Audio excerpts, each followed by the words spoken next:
Aries, sit still for a moment before you go any further, because something is already moving in the space around you, and I need you to feel it before I try to put it into words. There is a pull happening right now, faint but insistent, the way a room changes when someone walks into it behind you and you haven't turned around yet. You know that feeling. The air shifts. Your attention lifts on its own. That is what is happening in the unseen part of your life at this exact moment. And the reason you found your way to this reading is that some quiet part of you already sensed it and came looking for confirmation. You've arrived at precisely the right moment. And here at Sarah Angel Tarot, that kind of timing is never an accident. Let me tell you what I'm feeling as I settle into this. Because I want you to come with me slowly rather than have me announce conclusions you have no reason to trust yet. The first thing that reaches me is not a face or a name. It's a weight. Somewhere out there, a person is carrying something heavy in their chest, and they have been carrying it for far longer than they would ever admit out loud. It sits just behind the breastbone. That particular kind of heaviness that comes from words swallowed too many times. And the strange, beautiful thing I want you to understand is that this weight has your shape. It is not a vague regret about life in general. It is specific. It is about you. Now watch how this unfolds, because it doesn't arrive all at once. What I'm sensing is a person in the middle of a very ordinary evening. Nothing dramatic is happening around them. There's the low hum of a room, the glow of a screen they aren't really looking at, the kind of quiet that lets thoughts get loud, and into that quiet, your name surfaces. Not because they scheduled it or decided to think of you. It simply rises the way certain memories rise when a person finally has nothing left to distract them. This is the moment before a moment. This is the pause right before someone reaches for something they've been avoiding. I want to be careful here because I don't want you to mistake what I'm describing for weakness on their part. And I don't want you to feel any pressure to do anything at all with what I'm telling you. What's happening in them is closer to a thaw than a collapse. There is a difference. A collapse is when someone breaks under pressure and grasps for whatever comfort is nearest. A thaw is slower, and it is honest. It is what happens when something frozen finally warms enough to move again, and everything that was locked underneath begins to loosen. What has been frozen in this person is the truth about how much you mattered, and it is loosening now, and it cannot be refrozen. That's the part they don't know yet. Here is the hidden thing, the part underneath the part. For a long time, this person told themselves a story, and the story went something like this. That what happened between you was smaller than it felt. That time would sand it down to nothing. That moving forward simply meant not looking back. People build these stories to survive their own choices. They are not lies exactly. They are scaffolding. And scaffolding holds right up until the moment the building underneath it is finished settling, and then it comes down because it was never meant to be permanent. The story this person told themselves has finished doing its job, and it is coming down now. And what's revealed behind it is not the tidy nothing they promised themselves. It's you still standing there in their memory, more solid than they expected. Feel how your own body responds as I say this, because your response is information too. If there's a tightening in your throat, if your eyes sting a little, that isn't fragility. That's recognition. Some part of you has been waiting to hear that you weren't imagining the depth of what you shared, that you didn't invent a connection out of loneliness, that the thing you grieved was real and worth grieving. It was real. I need you to have that plainly, without qualification. Whatever doubt crept in during the silence, whatever cruel little voice suggested that maybe it meant more to you than to them, I'm here to tell you that voice was wrong, and the evidence is arriving. Let me show you the shape of what this person has been hiding, because you deserve to understand it rather than just be told it exists. There were things they felt in real time and never named. A moment where they looked at you and understood with total clarity that they were in the presence of something rare, and instead of saying so, they changed the subject. A conversation where the honest response rose in their throat and they chose the safe one instead. A goodbye that they treated as casual because treating it as final would have required them to admit what they were losing. These are the confessions, not grand declarations, small, specific, buried admissions that they have replayed more times than you could guess. And this is where I want to slow the whole reading down, because the word that keeps coming to me is not sorry, it's honesty.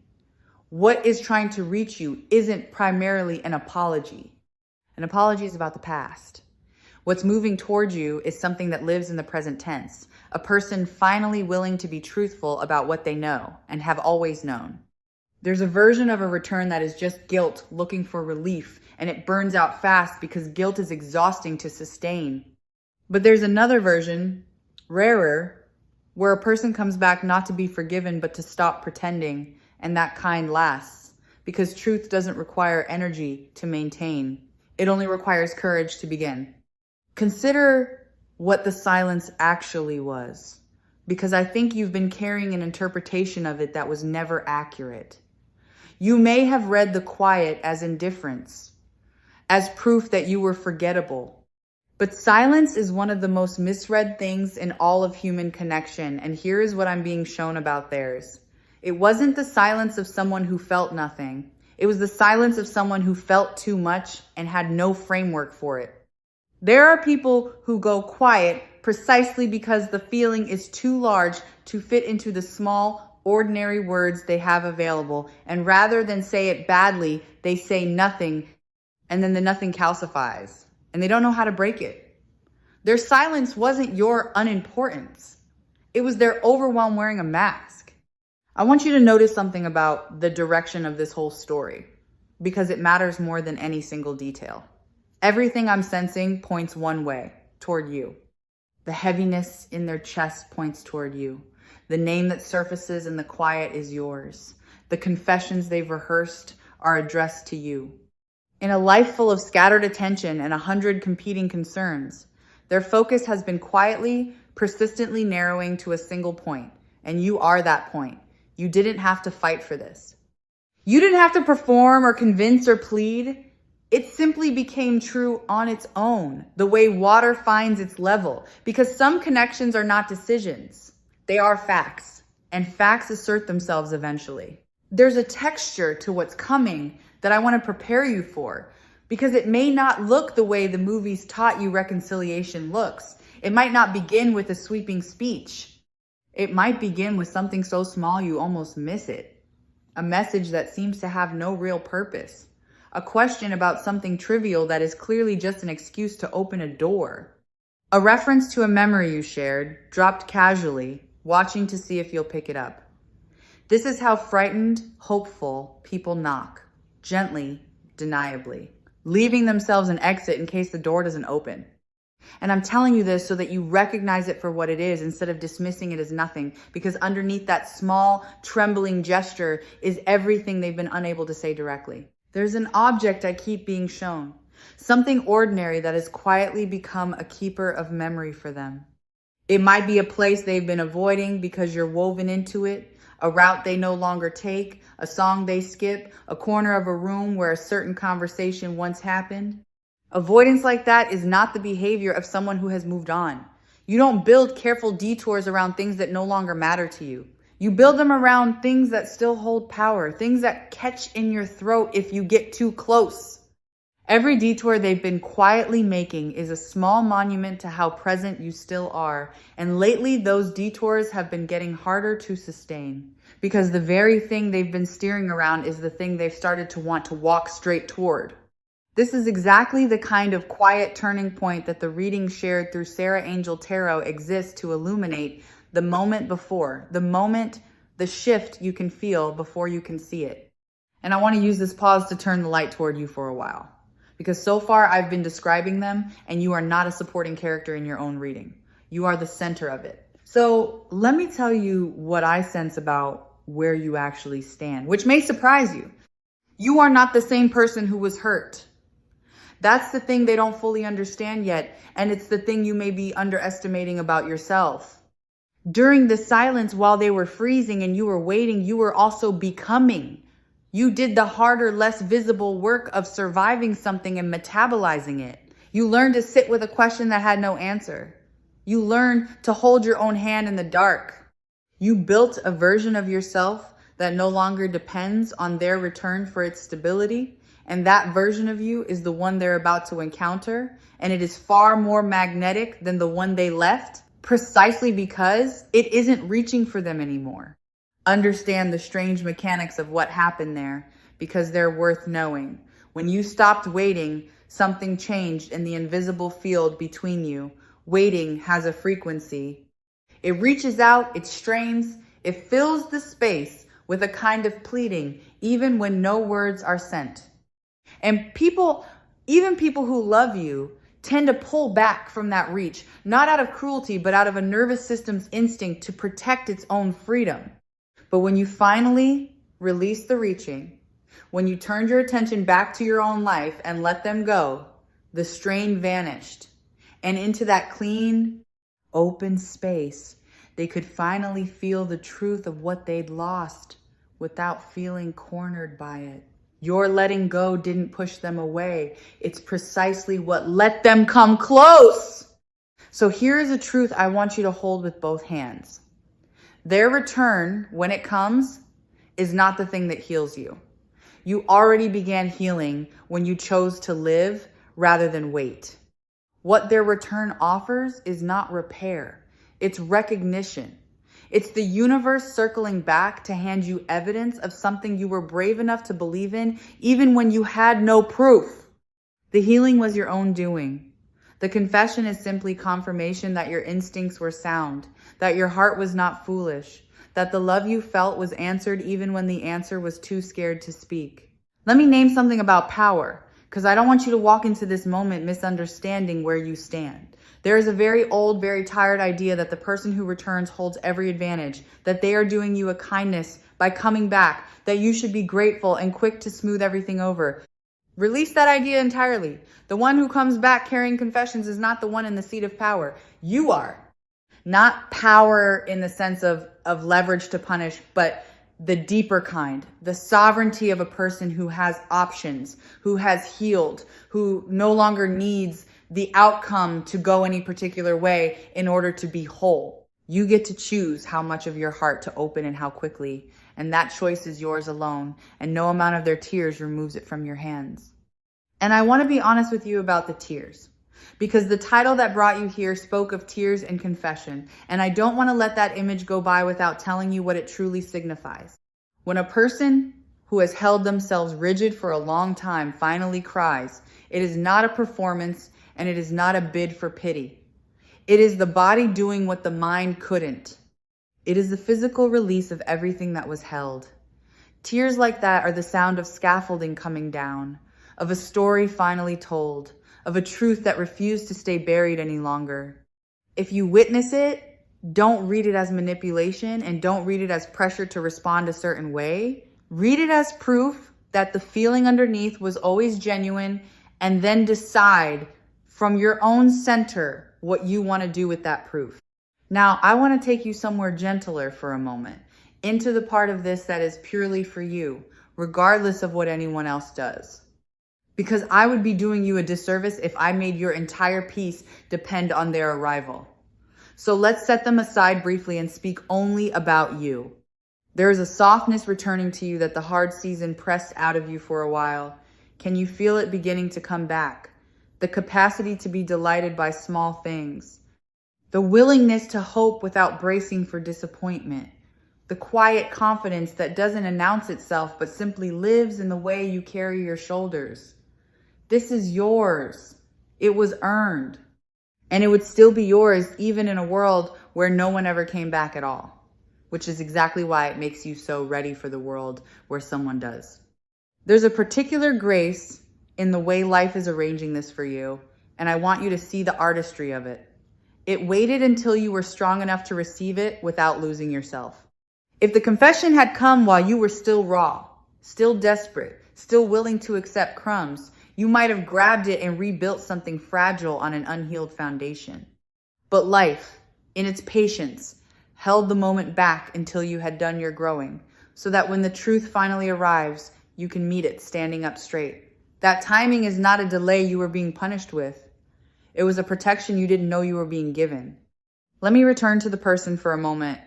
because there's more surfacing, and I don't want to leave it unsaid. What they're preparing to confess isn't only about you and them as a pair. Part of what they've realized is about themselves. They've had to face the fact that they were a person who let fear make their decisions, who chose comfort over honesty, who mistook avoidance for peace.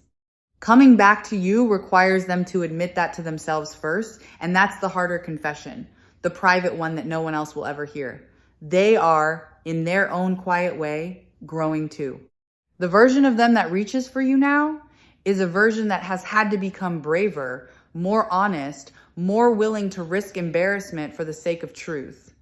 That's not nothing. That's a real change in a real person. I keep being drawn back to the specificity of what they've held, so let me give you a little more of it, because generalities are easy to dismiss and specifics are harder to ignore. There is something they never told you about the way you made them feel seen.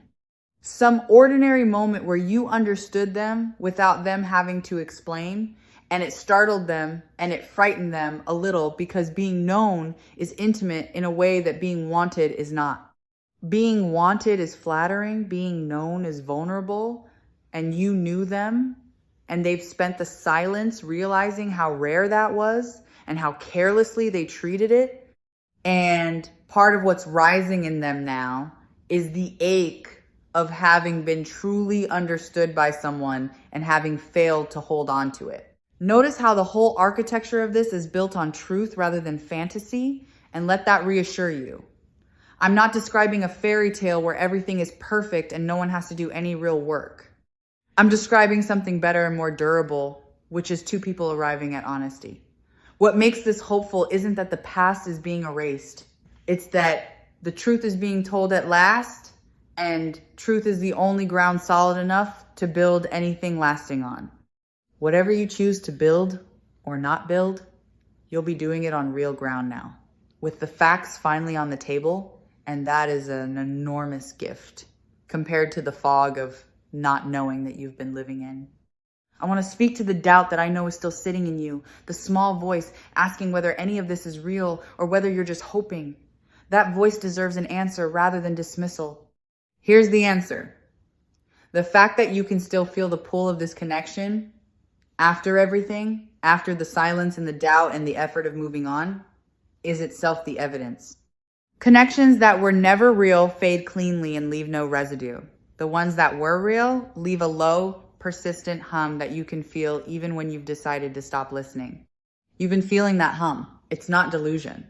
It's the connection announcing that it was never actually severed, only paused, and paused things can resume. Let me widen the lens for a moment and talk about what this whole experience has taught you, because there's a wisdom you've earned that will outlast this particular story. You've learned that you can survive uncertainty. That's not small. So many people are ruled entirely by their need for certainty, and it makes them frantic and controlling and unable to rest. But you sat in the not knowing for a long stretch, and you didn't shatter. You found a way to keep living inside an open question.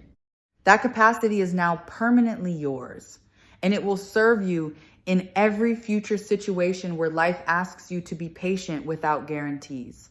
This connection didn't just break your heart, it expanded your capacity, and an expanded heart holds more of everything, including joy.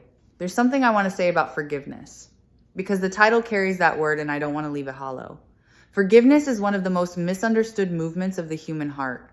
People think it means saying that what happened was acceptable, or that they're obligated to let someone back in, or that they have to pretend they weren't hurt. It means none of those things. Forgiveness is simply the moment you stop letting the injury run your life. It's for you, not for them.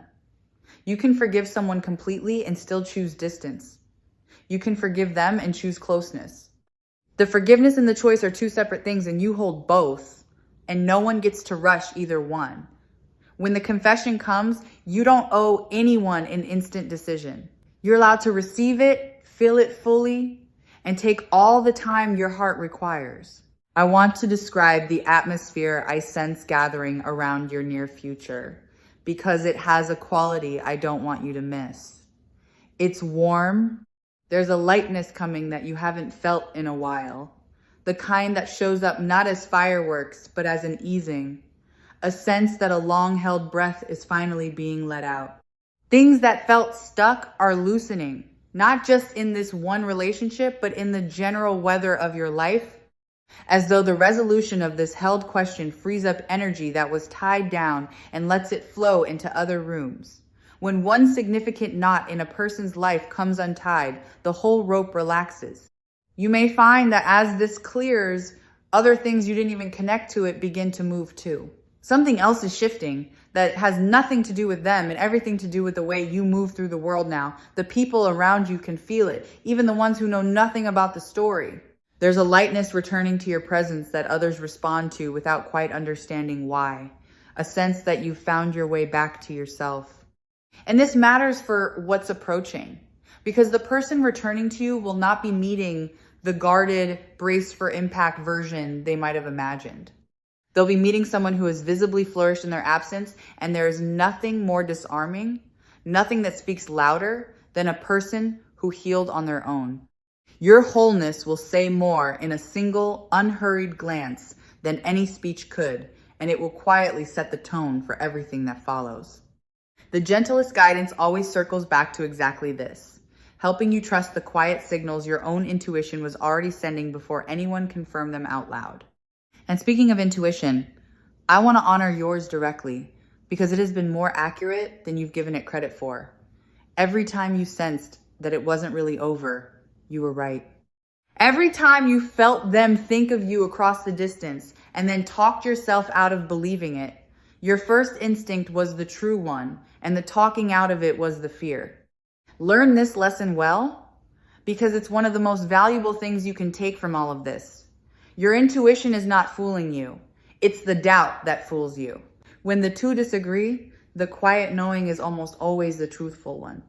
Let me offer you something practical to hold, not instructions exactly, but a posture. When the moment arrives, whatever form it takes, I want you to receive it from your center rather than from your wound. The wound wants to react instantly, to either fling the door open in relief or slam it shut in self-protection. Both of those are the wound talking. Your center is quieter. Your center can hear what's actually being said, can feel whether the person in front of you has truly changed, can take its time. So when it comes, breathe first. Let the first wave of feeling pass through you without acting on it. Then respond from the steady place, the one you built during all those months of standing on your own. That steady place will not steer you wrong. There's a tenderness I feel toward the version of you that almost gave up, and I want to speak to them for a second. Because there were nights, weren't there, when you decided this was foolish, when you told yourself to stop hoping, when you tried to force your heart to close the file and move on completely? That version of you was doing their best with the information they had. Don't be hard on them. They were protecting you. But they were also, without knowing it, keeping a small flame lit in a back room, refusing to fully extinguish something they couldn't quite believe was meant to end. That refusal, which felt like weakness, turns out to have been wisdom. The part of you that couldn't let go entirely was in contact with the truth your rational mind couldn't access. I want to talk about trust, because it's going to matter in whatever comes next. Not blind trust, which is just recklessness wearing an optimistic face, but earned trust, the kind that gets rebuilt slowly through consistent action over time. If you choose to let this person back towards you in any capacity, you don't have to hand them the trust they had before as though nothing happened. Trust is a currency that gets spent and must be re-earned, and there's no shame in asking someone to earn it. In fact, the willingness to let it be rebuilt slowly is one of the healthiest things you can bring to a second chapter. The people worth reconnecting with are the ones who understand that and don't resent the process. Watch for whether they honor the pace your heart needs, because that will tell you almost everything. Here's a subtle thing I want to name about worth, because it sits underneath this entire situation. Somewhere along the way, you may have absorbed the idea that if you had been enough, they never would have gone quiet in the first place. Pull that belief out and look at it in the light, because it's false all the way through. Their silence was never a measurement of your worth. It was a measurement of their capacity in that season, and capacity and worth are entirely different things. A person can fail to hold something precious Not because it isn't precious, but because their hands weren't ready. Your value was never on trial. It was constant the entire time, whether they could perceive it or not, and it remains constant now, independent of what anyone chooses to do about it. Let me draw your attention to how much choice you actually have here, because I don't want you to slip into feeling that this is all happening to you. You are not a passive recipient of someone else's change of heart. You are an active author of what comes next. Every path is genuinely open. You could welcome them and build something new and wiser. You could take it slow and watch and decide as you go. You could receive the confession, feel the completion it offers, and still choose to walk a separate road with a peaceful heart. Not one of those choices is wrong. They're all available and they're all yours. And the point of this reading is not to push you toward any of them, but to make sure you know that the power to choose is fully, unquestionably in your hands. I want to sit with the idea of completion for a moment, because even in the best possible reconciliation, something is being completed, and completion is its own kind of gift. For a long time, you had a wound with a missing piece, an unanswered question at its center, and unanswered questions keep wounds from closing. The confession, whatever else it does or doesn't lead to, answers the question. It closes the loop. It hands you the missing piece. And even if you decided to do nothing else with it, that completion alone would let a part of you finally rest that has been unable to rest for a long time. There is peace waiting in the simple act of finally knowing, and that peace belongs to you no matter what road you choose afterward. Feel how different this is from the desperate hoping you may have done in the harder days. Back then, a return would have meant rescue. Now it means something cleaner. It means recognition between two people who see each other honestly, one of whom has grown enough to tell the truth and one of whom has grown enough to receive it without losing herself. That's not a rescue. That's a meeting of equals. And a meeting of equals is the only foundation on which anything worth having has ever been built. You're not being saved. You're being met. And being met is what you actually wanted all along. Underneath the wanting to be saved that the pain temporarily disguised it as. I want to acknowledge the courage it takes to even hope after being disappointed, because you're doing that right now simply by listening to this and letting it in. Hope is not naive. Naivety is hoping while ignoring reality. What you're doing is braver than that. You're hoping with your eyes open, holding both the possibility that this is real and the knowledge that you'll be all right regardless. That's the most mature form of hope there is, and it's a sign of exactly how far you've come. The old you hoped in order to escape the present. This you hopes from a place of fullness, as an addition to a life that's already stable. That shift alone is worth more than any single outcome. There's a quiet certainty settling over me as this reading deepens, and it's this: the truth is going to come out. Whatever fear has been keeping this person's confession locked away is losing its grip, and honesty is going to win, because honesty always eventually wins when the feeling underneath is strong enough. What has been unspoken is not going to stay unspoken. The thaw I described at the beginning has passed the point where it could refreeze. Something true is going to be said out loud, and you are going to hear it. And the version of reality where you wondered forever whether it was real is not the version you're living in. You're living in the one where it gets confirmed. And here's a small thing about how the truth will sound when it comes, so that you can recognize it for what it is. It probably won't be poetic.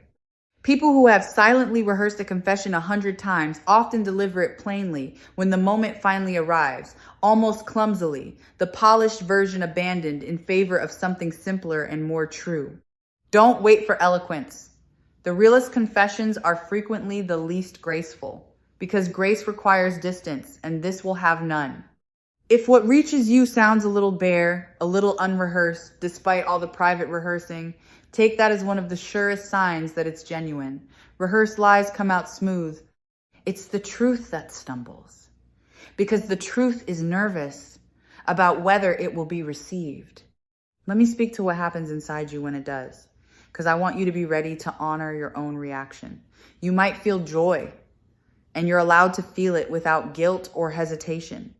You might feel a wave of old anger surface alongside the relief, and that's allowed too, because anger and love aren't opposites and both can be present at once. You might feel a strange calm, an almost anticlimactic quiet, as though a part of you always knew and is simply nodding at the arrival of the expected. Whatever comes, let it come. Don't perform the reaction you think you're supposed to have. Your real reaction, whatever it is the honest one, and honesty is what this whole moment is made of. Meet their truth with your own. I want to remind you of something about time that this experience has been teaching you, because it reframes the whole difficult stretch you've been through. The silence felt like time being wasted, like a long, empty corridor you were forced to walk for no reason. But nothing was wasted. That corridor was where you built the self that can now handle this well. Every quiet, lonely, seemingly pointless stretch of it was doing invisible work, forging the steadiness you're about to draw on. If any of it had been shorter, you might not be as ready as you are. Time you thought was being stolen from you was actually being invested in you, and you're about to see the return on that investment. There's a beauty in the symmetry of this that I hope you can appreciate, even in the middle of feeling it. You were the one who kept the connection's true value in your heart, even when it cost you. And now the confirmation arrives that you were right to. The one who forgot is remembering. The one who doubted is being shown proof. The scales, which have felt so unbalanced for so long, are quietly leveling. This is what it looks like when a heart's patience is honored, when the universe circles back to say, you weren't foolish, you weren't imagining it. The thing you protected was worth protecting. Let yourself receive that vindication gently. You don't have to be triumphant about it. You can simply let it settle in as a quiet, warm confirmation that your heart knew what it was doing. As this reading begins to close, I want to leave you standing in your own strength rather than watching the horizon for someone else's arrival. Because the deepest truth here is not about them at all. It's about the fact that you became someone who could weather this, hold your worth through the silence, and arrive at this moment intact and even expanded. Whatever knocks on your door, you are the sovereign of what happens next. You get to choose from wholeness rather than from lack. And choosing from wholeness is the surest way there is to a good outcome. Trust the steadiness you built. It was hard won, and it will not fail you now. Carry this with you as you go. The thing you hoped for was never as far away as the silence made it feel, and the you who receives it is stronger than the you who first longed for it. Whenever you feel that quiet pull to return to your own center and listen to what your intuition already knows, the guidance offered through Sarah Angel Tarot will be right here, holding the light steady for you. Go gently now. Something true is on its way to you, and you are more than ready to meet it. Breathe, stay soft, and let the good thing come.